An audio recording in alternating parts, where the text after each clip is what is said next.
예, 안녕하십니까. 딜라이트의 성찬우 외국 변호사입니다.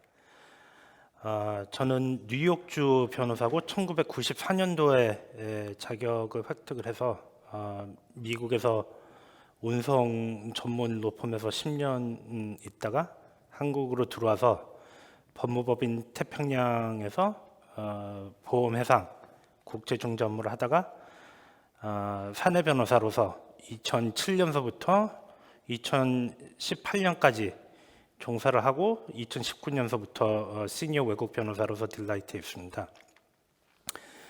제가 외국 변호사이기 때문에 우선 여러분들한테 제가 외국 변호사임을 말씀을 드리고 한국법 이슈에 대해서는 저희 동료들 한국 변호사님들에게 상의를 하셔야 되는 것을 공고를 해드리고 진행을 하겠습니다.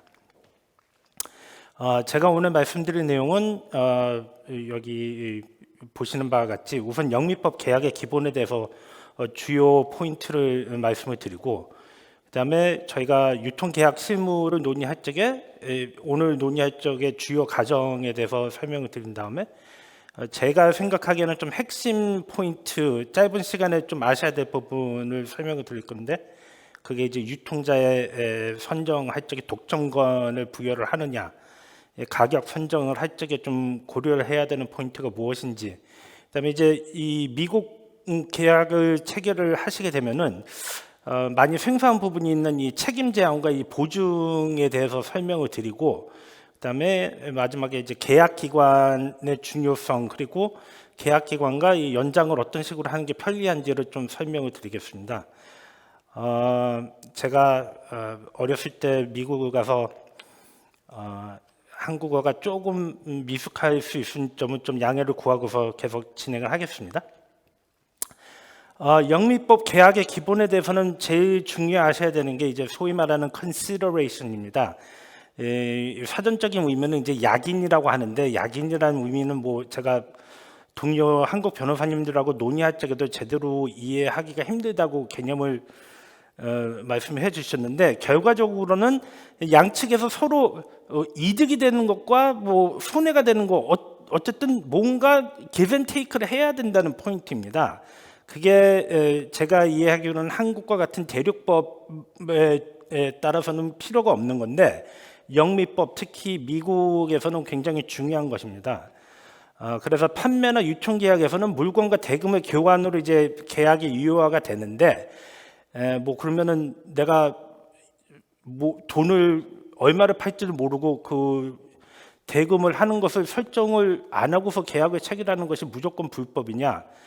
그건 아닙니다. 그러니까 대금액을 설정하지 않고 설정하는 방법에 대해서 합의한 것은 어쨌든 간에 서로에 대한 그 권리와 손해를 교환하는 것이 합의가 된다라고 생각을 하고 있기 때문에 예를 들어서 이제 보시는 바와 같이 distributor shall purchase the goods from the sellers at the price set out in the distributor price list라고, 그러니까 결과적으로는 purchase order를 제출하지 않고 액수가 얼마 될지 모르지만은 결과적으로는 계산을 할 수 있는 방법이 기존적인 그 프라이스 리스트에 토대로 해서 할 수 있다라는 내용이 합의가 됐기 때문에 consideration이 교환된 거로 이해가 되는데, 아래에서 보시면은 계약에 합의가 있는 것 같은데 이런 것이 이제 유효하지 않다라고 하는 예를 좀 보여드리기 위해서 적었습니다. 보시면 이제 유통자가 아메리코라고 가정을 하면 Americo agrees to purchase all the products it wants from Korea Co. 이 제조사, and Korea Co. will sell all the products it manufactures to Americo. 이렇게 하면은 이 한국 회사, 결국은 이제 판매사는 자기네가 제조하는 모든 제품을 아메리카에게 팔겠다라고 손해를 보는 합의를 하고 있는데, 아메리카는 자기네가 필요한 물량은 코리아코에서 사겠다라고 하기 때문에 실질적으로 손해보는 내용은 없습니다. 자기네가 필요한 물량은 자기네가 선택을 하는 내용이기 때문에 이 계약 단계에서는 실질적으로 포기하는 권리가 없기 때문에 이러한 경우는 컨시더레이션이 부재하다고 하기 때문에 효력이 없을 겁니다. 그다음에 이제 저희가 많은 질의를 받는 거는 이제 준거법을 할 적에 어떤 것이 중요하냐, 준거법이 왜 중요한지 좀 궁금해하시는데, 준거법 자체는 필수적으로 계약에 포함되어 하는 조항은 아니지만은 추후에 분쟁이 있을 적에는 국제적인 계약이면은 당사자들이 국가가 다르기 때문에 준거법에 대하여 불필요한 논쟁을 피할 수 있기 때문에 포함을 시키고요. 주로 협상력의 우위에 따라서 준거법이 결정이 되는데, 우월한 당사자의 관할, 즉 그 회사가 어느 관할에 있는지가 준거법으로 적용되는 경우가 많고, 주로 스타트업 회사에서 제품을 이제 판매하기 시작을 하신다라고 하면은 미국 회사가 자기의 우월적인 포지션을 근거로 해가지고서 미국 회사의 관할 주의 법을 선택할 확률이 높습니다. 그리고 이제 제품을 판매하는 경우에는 유통 계약은 해당 관할에 이제 통일 상법적이라고 하는 유니폼 커머셜 코드를 적용을 할 거고, 미국 회사하고 계약을 하시다가 이 준거법을 논의를 하시면은 아래 같은 조항을 많이 보실 겁니다. 이제 국제 물품 매매 계약에 대한 유엔 협약이라는 이 조합이 있는데, 한국 회사는 이거에 대해서 우려를 많이 안 하셔도 되는데, 미국 회사들은 미국이 이 UNCISG라는 이 협약을 사인을 했는데 각 주에서 회사들이 익숙하지 않기 때문에 본인들이 익숙한 UCC를 적용하기 위해서 UNCISG 이 조항을 예외한다라는 준거법 조항을 포함을 합니다. 그래서 혹시 이것을 보시게 되시면은 큰 이슈는 아니지만은 왜 미국 회사들이 기피를 하는지 아시면은 도움이 될 것 같고요. 그다음에 이제 관할 법정지에 대해서 선택을 하면, 이건 역시 이제 준거법과 비슷하게 필수적으로 포함되는 것은 아니지만 역시 관할을 명확히 하는 것과 준거법을 명확히 하는 것하고 동일하게 추후 분쟁 시 불필요한 논쟁을 피할 수 있고요. 이 역시 협상력이 우위에 따라서 결정이 되고 우월한 당사자의 관할직을 유력하고요. 소송으로 진행을 하게 되면은 한 가지 유의하셔야 되는 점은, 만약에 승소를 한다 하더라도 이 집행 가능성에 대해서는 법원 간의 예양, 그러니까 서로 존중해줘야 되는 이러한 폴리시에 따라서 집행을 하는 것이기 때문에 뭐 미국과 한국 그리고 뭐 캘리포니아나 뉴욕의 메이저한 주와 한국은 이러한 예양이 있다라고 판단하실 수 있지만은 이게 100% 보장이 되지는 않습니다. 결과적으로는 각 뉴욕의 주에서도 한국이 자기네 결정을 존중을 해준다는 것을 믿고 결정을 해줘야 한국에서도 집행이 가능하기 때문에 요거는 좀 유의를 하시고, 그러한 이슈를 좀 제거하기 위해서는 중재를 선택하는 경우가 많습니다. 이제 중재는 결과적으로 모든 주요 국가에서는 국제적인 협약에 다 사인을 했고 미국과 한국도 다 사인을 했기 때문에 만약에 중재 판결이 내려진다 하면은 결과적으로는 뭐 미국에서 중재 판결이 결정이 나오면은 한국에서 집행되는 가능성은 뭐 거의 100%고, 마찬가지로 한국에서 중재 결정이 내려지면은 역시 미국에서 집행되는 거는 뭐 거의 100%라고 생각을 하시면 됩니다. 그리고 중재의 장점이라고 하면은 항소 범위가 제한이 되어서 결정이 되면은 더 이상 추가의 항소 없이 한 번의 결정으로 집행이 가능하는데, 이것이 이제 장점이냐 아니냐는 결과적으로는 각 회사의 위치를 파악을 해야 되는데요. 만약에 한국의 스타트업이 처음에 제품을 제조하기 시작하였을 적에는 중재가 항상 유리하다고 판단은 할 수는 없겠지만은 어떤 면으로 볼 적에는 상대방이 위법 행위를 할 경우가 많다라고 생각이 된다면은 중재를 선택하는 것도 나쁘진 않은 선택입니다. 바로 유통계약 실무로 진행을 하겠습니다. 주요 과정은 이제 완제품을 판매를 하고 부품이나 특수 제작품을 판매를 하는 경우가 아니다라고 하고, 한국에 있는 제조사와 뭐 미국에 있는 유통사가 한 회사가 원투원으로 사인을 한다라는 것을 가정을 하고, 이제 양측이 이 제품에 대해서 많은 지식을 보유하고 있어서 상인으로 인정이 된다. 그러니까 결과적으로는 제조사 및 유통사가 판매하는 완제품에 대해서 뭐 기술이나 용도에 대해서 다른 사람들보다 더 유별난 지식이 있다라고 하면은 이제 상인으로 간주가 되고, 그렇게 된다면은 이제 UCC라는 그 특정적인 법령이 적용이 됩니다. 그래서 이러한 과정에서 논의를 하겠습니다. 유통자를 선정을 할 적에 제품이 좋으면은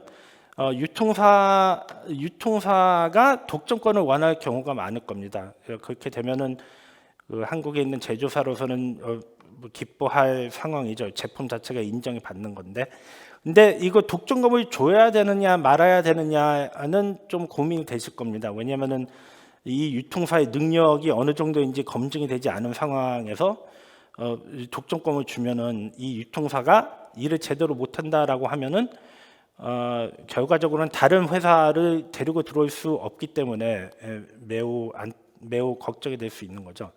그래서 만약에 유통사가 좀 이름난 회사이고 능력이 있다라고 판단이 되면은 독점권을 주고, 그렇지 않으면은 독점권을 안 주거나 아니면은 그 독점권을 좀 한정적으로 주는 것을 고려하시면 될 것 같습니다. 독점권에 대해서는 뭐 여러 방식으로 줄 수 있는데, 뭐 전 세계적으로 독점권을 주는 경우도 있고, 전 세계적으로 주면은 여기 예시가 있는데, 결과적으로는 이제 exclusive worldwide right라고 하는 이 표현이 들어가면은 전 세계에 독점권을 부여를 하는 경우입니다. 아니면은 이 회사가 뭐 예를 들어서 캘리포니아 주에 있다, 아니면은 뭐 보니까는 유통망이 미국 전체에 괜찮게 있는데 유럽이나 뭐 타 지역은 그런 정도의 유통망이나 영향력이 없다라고 판단이 되면은 그 특정 지역으로 한도를 하면 됩니다. 그 특정 지역으로 한도를 하는 것은 결과적으로는 아까는 월드와이드라고 했는데 여기서 보실 적에는 exclusive right to import and distribute the products within the territory described below 해가지고서 뭐 국가면은 국가, 뭐 United States 아니면은 대륙, 뭐 all of North America, 주, 뭐 State of California 이런 식으로 territory를 정하면 되는 것이고요. 이렇게 결정을 하시게 되면은 뭐 아시아나 이 특정된 지역 외에는 다른 유통사를 두고서 계약을 맺으셔도 전혀 이슈가 없습니다. 그리고 만약에 이제 유통자를 선정을 했는데 독점권을 주는 것은 잘 모르겠지만은 업무를 잘 이행해서 회사한테 도움이 될 것 같다라고 할 적에는 좀 중철안으로 이 비독점 시에 최상 조건을 주겠다라는 조항을 고려하실 수 있을 것 같습니다. 이거를 이제 흔히 Most Favored Nation이라는 조항으로 보시면 되는데요. 이 조항은 결과적으로 다른 유통사가 뭐 동일한 지역이나 다른 유통사들이 뭐 월드와이드 현존한다 하더라도 보장을 해주는 거죠. 이 유통사에게는 다른 유통사보다 나쁜 조건은 주지 않겠다. 그게 뭐 가격이든 뭐 물량 우선권이든 이러한 면에서는 Most Favored Nation으로서 최상의 조건을 주겠다라고 합의를 하시는 겁니다. 그래서 독점권이 주는 것이 적절한지 확실치가 않으면은 이 Most Favored Nation 스테이터스를 고려하셔도 될 것 같습니다. 그다음에 가격 선정할 적에 많이들 문의를 하시는 게 우리가 고정 가격을 하는 것이 좋으냐 아니면 유동 가격이 좋냐. 즉 한 가지로 가격을 픽스드를 하면은 양사에서는 확실한 부분이 있기 때문에 걱정을 안 해서 안정적인 부분이 있지만은 혹시 이 완제품에 들어가는 부품이 제3자한테 확보를 해야 되거나 희귀한 아이템을 포함을 시켜야 된다라고 하면은 유동 가격을 쓰는 것도 고려하실 수 있다고 생각을 합니다. 결과적으로 유동 가격을 쓰시려면은 이제 디스트리뷰터가 가격을 처음에 일정적인 가격을 준비를 하고 상황에 따라 가지고서 그 가격이 변경할 수 있다. 그 상황이 결과적으로는 이 제조사의 비용이 올라가는 것을 감안을 해서 가격을 변경할 수 있다라는 식으로 정리를 하시면은 추후 제품을 제조할 적에 예측하지 못했던 경우를 준비할 수 있기 때문에 그러한 옵션도 있습니다. 그래서 얘를 역시 참고하실 수 있도록 여기에 포함을 했고요. 그다음에 이제 미국법에서 좀 유의를 하셔야 되는 거는 이제 책임 제한과 이제 보증 조항이 들어가는 것인데요. 이 책임 제한이라는 거는 결과적으로는 이 제조사와 유통사에서는 유통사가 혹시 이슈가 있으면은 제조사한테 모든 것을 전가를 하려고 하는 경우가 있고, 제조사로서는 결과적으로는 그 제품이 소비자한테 가는 거에 대해서는 책임을 한정하기 위해서 책임 제한 조항을 넣는데요.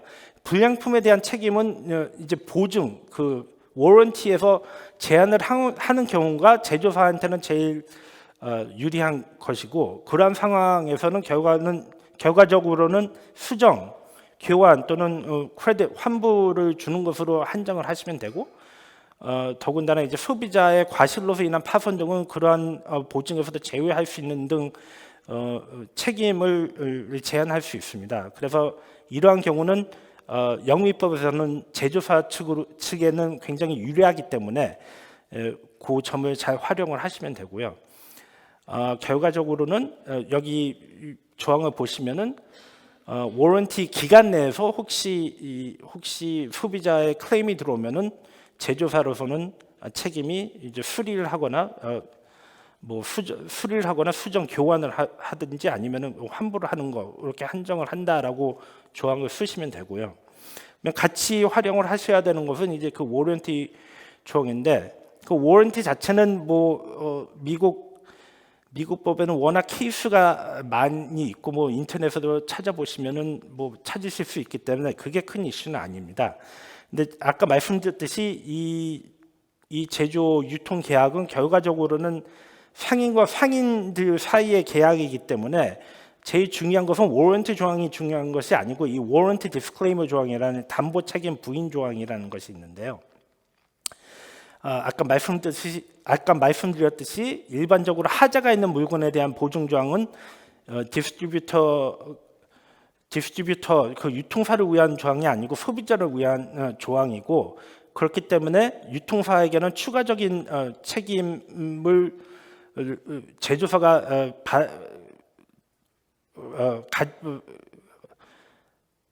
책임적으로 추가해서 받아들일 이유는 없습니다. 근데 디스트리뷰터 측에서는 자기들이 일시적으로는 그 소비자와 그 대화를 진행을 해야 되기 때문에 무조건 전가를 하려고 하는 경우가 있기 때문에 우선적으로 권리를 잘 알고 계시고요. 무조건 교환이나 환불을 요청할 수 있는 조항을 추가로 하실 필요는 없습니다.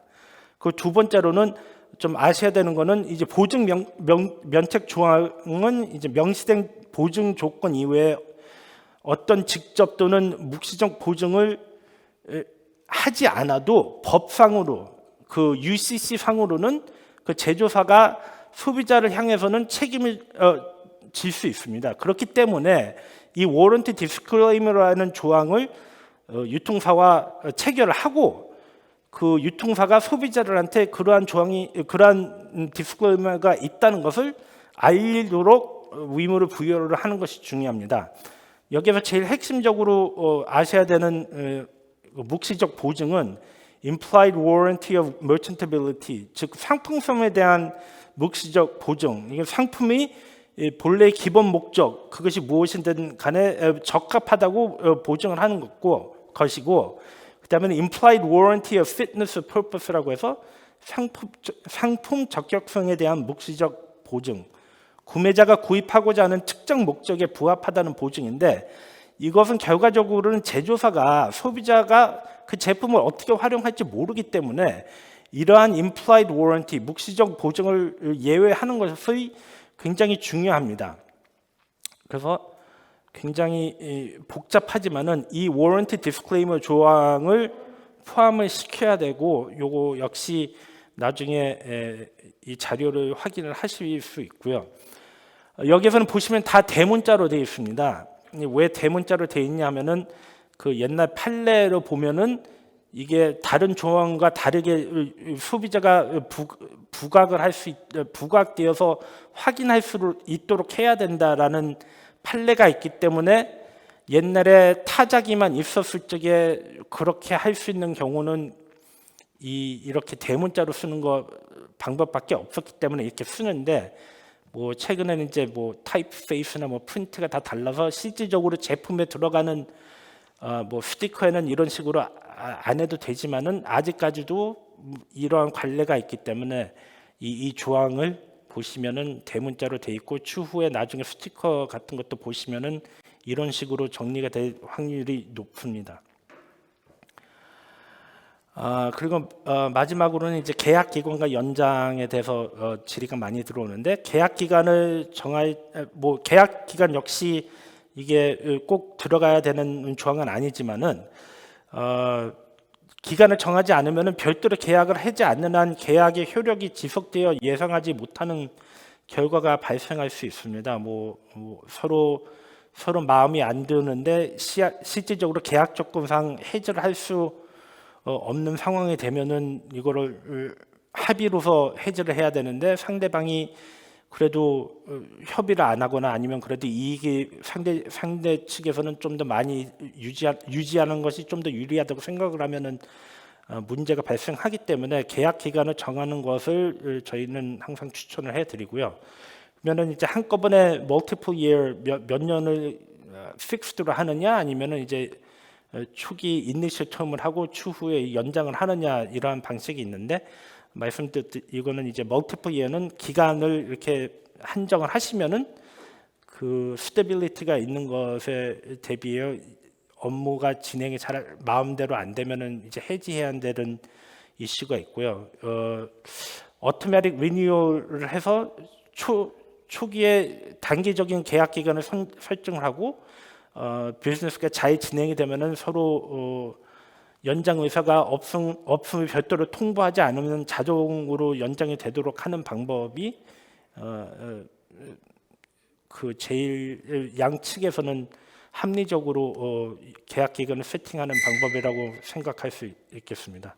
근데 한 가지 여기서 유의하셔야 되는 점은, 이제 계약 기간을 해지하는 내용이 있을 수 있는데, 어떤 계약 일방 당사자가 특별한 이유 없이 자기의 의사 마음대로 계약을 해지할 수 있다라는 조항이 있다면은 아까 말씀드렸듯이 그 대가성, 그 약인이 없다는 이유로 계약 자체가 무효로 해석될 가능성이 있기 때문에 이것도 고려를 하셔서 계약 기간과 계약 해지 조항을 준비하셔야 됩니다. 예, 이상으로 제 프레젠테이션을 마치겠습니다. 감사합니다.